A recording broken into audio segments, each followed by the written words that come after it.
Ladies and gentlemen, is Edwin Sifuna dumping Raila Odinga for Stephen Kalonzo Musyoka? That is the question which most Kenyans are currently asking. But let me take you back to March last year. In March last year on this platform, I opined that for Stephen Kalonzo Musyoka to win the presidency of the Republic of Kenya in 2027, he needed to pick the right running mate. And in that video, I advised Stephen Kalonzo Musyoka that for him to win, he must pick either Babu Owino or Edwin Sifuna as his running mate in 2027. I still believe that for him to succeed, he must appoint either Babu Owino or Edwin Sifuna as his running mate in 2027. So yesterday when I saw Kalonzo Musyoka and Edwin Sifuna in Nairobi, I was not surprised. Nilipigiwa simu na Mheshimiwa Kalonzo Musyoka jana, akaniambia angependa kushiriki na nyinyi hapa na akaniomba tuambatane na yeye. Na ndio maana nimefika hapa kwa mwaliko wake. Huyo Mheshimiwa Kalonzo, kuna watu wamesahau kwamba yeye ni principal. Yeye ndio deputy ya baba Raila Odinga ndani ya serikali ya Azimio.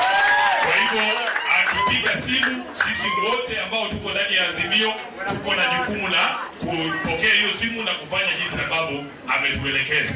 But I want you guys to pay very close attention to this speech by Edwin Sifuna, because Edwin Sifuna is not your ordinary Kenyan.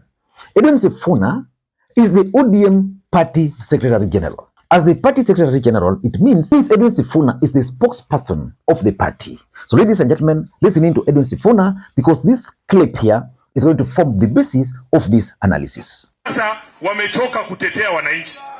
Wanasema hawakuzaliwa kukaa ndani ya upinzani. Wanasema wamechoka kutetea haki zenu. Mimi nataka niseme vile umeniambia hapa, mimi nitazidi kusimama kwa ukweli. Kama kitu ni kibaya, kitu ni kibaya. Na tutasema ni kibaya. Wale ambao wanasikia wamechoka. Kama umechoka kutetea wananchi, umechoka kusimama na haki, wewe ondoka ndani ya chama, uende uingie tu UDA mara moja, mkue huko na Ruto, si ndio? Kwa nini unajifanya wewe unapenda rais sana, mtu ambaye anasimama na chama ingine? Wewe umesahau wewe ni mwana ODM. Kama wewe umechoka na ODM, ingia tu kwa Ruto direct, mkue huko, tujue nyinyi watu ya UDA na sisi tubaki kutetea haki za wananchi. Tuko pamoja hapo. Wanasema kwa Kiluya, orabona ruchiru tenya abalwe bilile niyo lwama. Ukiona mto unakauka, Mheshimiwa Kalonzo Musyoka, huo mto umesahau mahali ambapo ulitoka. Safari ya kukomboa hii taifa si rahisi. Hata wana Israeli walichukua miaka 40. 40 years wakihangaika jangwani, wanatafuta kufika wapi? Canaan. Wewe umejiunga na upinzani tu juzi. ODM umeingia wiki mbili kabla ya nomination, ushachoka. Unatuambia unataka kupumzika ndani ya serikali. Serikali ya wenyewe, serikali ya wafisadi, serikali ya wauaji, serikali ya abductors. Mtatuambia nini bwana? Mimi nataka kuambia nabii, wewe bora uendelee kuniombea Mwenyezi Mungu anipe uhai. Hii sauti ambayo niko nayo, sitatoka mahali ambapo niko. Hiyo ndio msimamo. Now that's Edwin Sifuna. What is your take on that particular speech?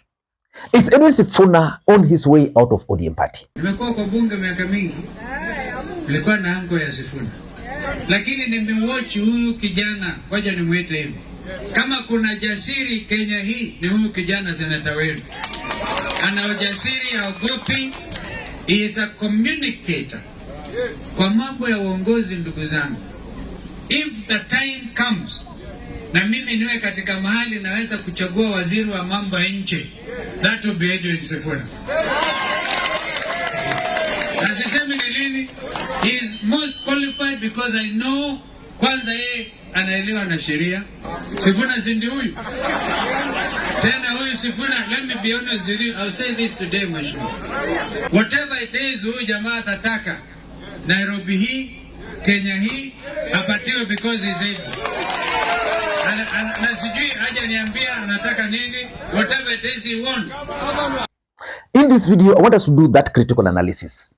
But before we do that, in case you're watching this channel for the first time, please take a second or two, click the subscribe button so that next time we produce a video like this, YouTube will automatically notify you. And to the subscribers, I want to continue thanking you guys for your continued support. Because without that support, this channel cannot be where it is. Ladies and gentlemen, without any further ado, allow me to dive in. What is your take about Edwin Sifuna's statement yesterday? For me, I'm looking at Edwin Sifuna as someone on a mission.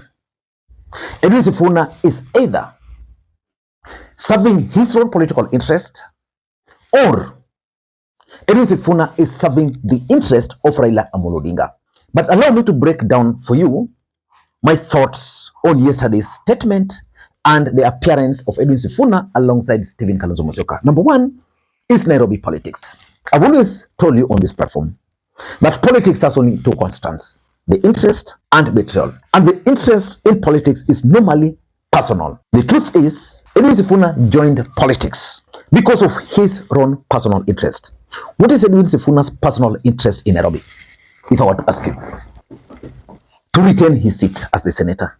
Based on the current political setup, how can Edwin Sifuna retain his seat in Nairobi? Two options: align himself with Raila Odinga or align himself with Kalonzo Musyoka. The truth of the matter is that in Nairobi, there is the Kikuyu factor, there is the Luhya factor, there is the Luo factor, and then there is the Kamba factor. For Edwin Sifuna to easily win Nairobi, he must have the Luo on his side, the Luhya on his side, and of course the Kamba on his side. Based on the political developments in the Republic of Kenya today, the Luo nation might actually punish Sifuna, which means he must align himself. With who? Stephen Kalonzo Musyoka. And because Kalonzo Musyoka is hoping to get the support of the Kikuyu nation, then Edwin Sifuna hopes to be on the same ticket. Kalonzo is planning to sponsor Waititu as the governor for Nairobi. If Waititu were to be the governor for Nairobi, a Kikuyu, then Edwin Sifuna, Kalonzo candidate, Senate, then it means they can bank on the Kikuyu votes, the Luhya votes, some of them, and the Kamba votes. That will guarantee Sifuna a win in Nairobi. So I'm looking at it from that, because politics is about interest. In fact, that is the same reason why Babu Owino is also sticking on the other side. Because if you look at Embakasi East, the same equation applies. If you're to remove the Kamba votes from Embakasi East, even if you add Luhya, Luo, he can't win. So they must play the Nairobi politics based on the reality of numbers on the ground. Number two, Stephen Kalonzo Musyoka's running mate in 2027. For Kalonzo Musyoka to win the presidency, I started telling him this long time ago. Of course, nowadays, I'm not seeing Kalonzo as a serious presidential candidate. But the truth is, for Kalonzo Musyoka to win, he needs a running mate from the Luhya nation or the Luo nation. And that's why I've always insisted that he needs Babu Owino or Edwin Sifuna. The two are very popular on the ground. That's the fact. They can also speak. That's another fact. Kalonzo cannot inspire people. Sifuna can inspire people. The Luhya will play a critical role in 2027. Ruto is banking on the Luhya nation. So assuming Kalonzo decides and picks Edwin Sifuna as a running mate, the equation in Bungoma likely to change. And of course, the Luhya nation might lean towards that, because William Ruto is currently very unpopular. Those are some of the realities on the ground. Then the Kikuyu nation are already out of William Ruto's equation. For them, they're just waiting for 2027 to punish William Ruto. So that can work for Stephen Kalonzo Musyoka. So I'm also looking at it as Edwin Sifuna's strategy of positioning himself. Because if Edwin Sifuna were to be the running mate, that will project him for a future presidential bid. And if you look at the Luhya nation today, Musalia Mudavadi is hoping to run in 2027. It's not inspiring. So if Sifuna were to project himself at the national level like that, in future he will easily become the Luhya kingpin. Number three, and sometimes I believe this, sometimes I don't, is that Raila Odinga might actually be multi-betting. You know, those who bet, you know, sometimes you put a bet here, you put a bet here, so that if this you lose here, you get this. If you lose here, you get this. Maybe Raila Odinga is laying this strategy. He's sending his troops, some of them the other side, some of them this side, so that if the other side fails, he can come this side. If the other side fails, he can come this side. Because, for example, someone like Sifuna is still very close to Raila Odinga. And I'm not so sure whether he can do whatever he's doing and still report to Orange House if Raila Odinga has not approved his statement.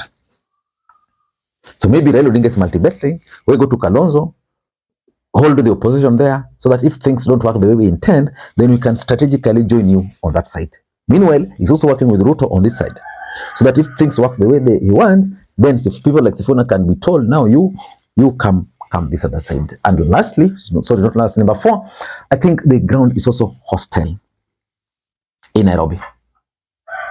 The truth is, as we speak, if elections were to be held, William Ruto would perform dismally, especially in Nairobi, because of the anger amongst the Kikuyu nation, the anger amongst the young people, and of course the failure to deliver. So the ground is very hostile. And Nairobi politicians can understand this. People like Opondo Kaloma, who are in Homa Bay, for them, they don't understand the Nairobi politics. For them, the ground, they can invoke the name of Raila Odinga and things will just work for them. For Nairobi, it's a matter of arithmetics, mathematics. You have to sit, take a pen, a paper, and a calculator and figure out how can these figures add up. And lastly, I think maybe Edwin Sifuna has sensed danger in ODM party. Edwin Sifuna is a marked man. He's marked because of several factors. In fact, I did that analysis yesterday. Was it yesterday but one? Edwin Sifuna is a marked man in ODM party. Several interests. There's the Raila Odinga succession politics. There are people who feel that Edwin Sifuna should not be the Secretary General, that position should actually be held by a Luo. You go the other side, in Nairobi, there are people who want to control the nominations within the party. So a lot of factors. Maybe Edwin Sifuna has also realized that the way these things is going, these guys might kick me out. So why don't I start planning myself? Why don't I start aligning myself with Stephen Kalonzo Musyoka? Ladies and gentlemen, that is my take. I don't know what you think. Until next time, this is Lee Makwiny. Bye-bye.